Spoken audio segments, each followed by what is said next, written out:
is ERi-TV English news broadcast. Hello, thank you for joining us, and do stay tuned as we bring you the latest updates from around the globe and the country. I'm Heaven Johans, your news anchor for this session. The following are the major headlines for tonight.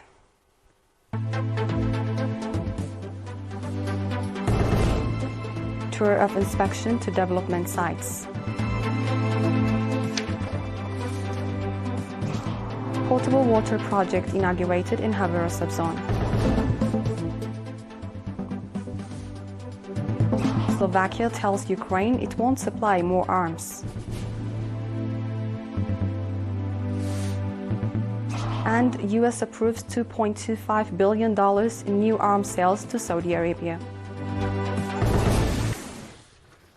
Welcome back.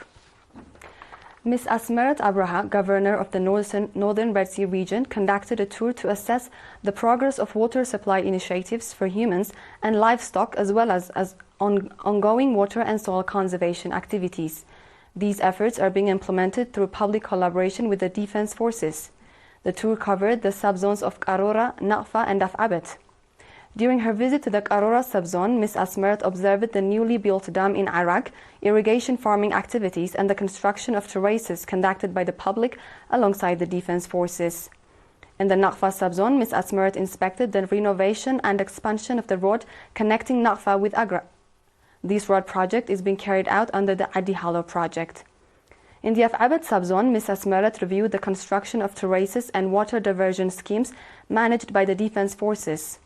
Additionally, in Qarora, she held meetings with village elders, area administrators, and managing directors to discuss the importance of village regrouping to ensure residents have access to essential social services.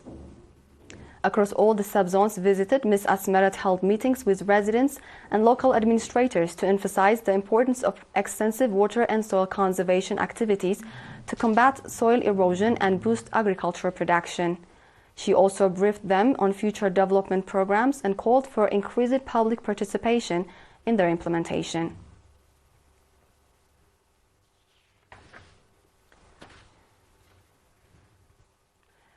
A new potable water project in the Habero subzone of the Ansaba region, built at a cost of 8 million Naqfa, was inaugurated on the 10th of October. The project includes a dam with a capacity of 210 cubic meters of water, a 13 kilometers water pipeline, a water container capable of holding 75 cubic meters, and 4 solar-powered water distribution centers. The inauguration ceremony was attended by Mr. Tasfai Gabraselassie, Minister of Land, Water and Environment, and Mr. Mebrahtu Iyasu, Director General of Water Resources.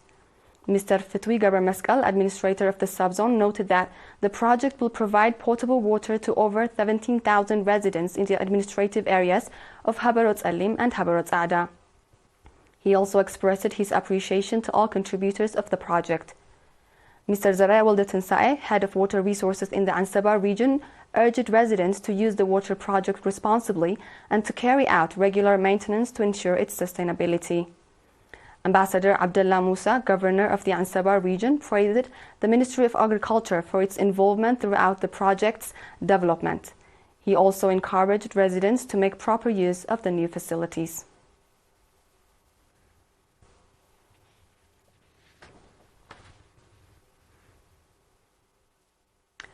A series of seminars focused on controlling communicable diseases, particularly malaria, was held across 22 administrative areas in the Adkhala subzone. Dr. Awad Tasfai from Adkhala Hospital noted that malaria outbreaks could follow the recent heavy rains. He stressed that proper use of latrines, insecticide-treated bed nets, environmental sanitation, and pesticide spraying are key strategies to control communicable diseases. Dr. Awad also reported that over 47,765 insecticide-treated bed nets have been distributed and pesticides have been sprayed in 7,000 houses as preventive measures. Participants expressed their commitment to maintaining environmental sanitation and urged authorities to supply essential medical resources for community-based health workers. In other developments, 122 youths in the Haili subzone have completed a 3-month basic computer application training program. This initiative is part of ongoing efforts to enhance youth skills and opportunities.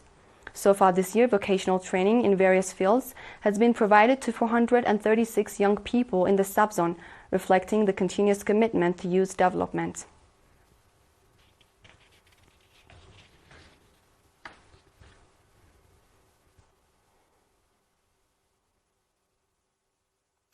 Dear viewers, we'll be back with the international news after the short break.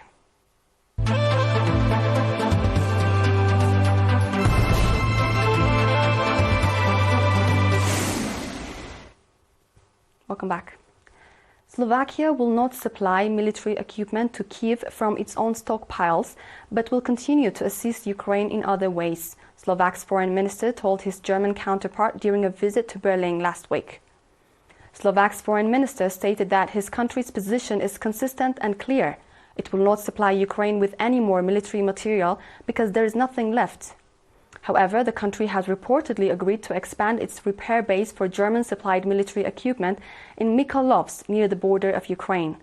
The facility began operating at the end of 2022 and is currently used by German companies. Berlin is financing the repairs while Slovakia provides the premises and logistics. According to reports, Slovakia will continue to provide humanitarian aid to Ukraine and plans to participate in demining efforts.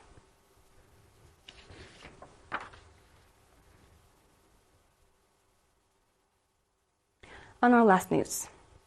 The Pentagon, in separate announcements, has said that the State Department had authorized potential arms sales to Saudi Arabia, including 220 AIM-9X Block II Sidewinder tactical missiles and related equipment worth $251.8 million.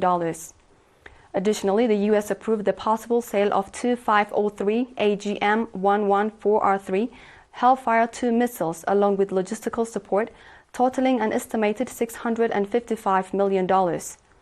Another approval covered a $139 million deal for 10,000 M456 series 105mm high-explosive anti-tank tracer cartridge, as well as various types of tank, howitzer, and machine gun ammunition.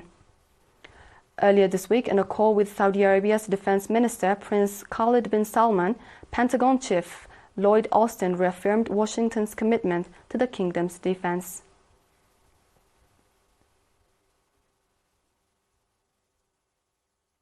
And now a quick recap of tonight's major headlines.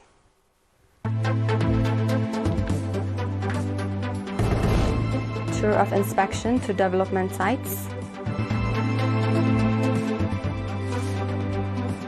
Potable water project inaugurated in Havero subzone. Slovakia tells Ukraine it won't supply more arms.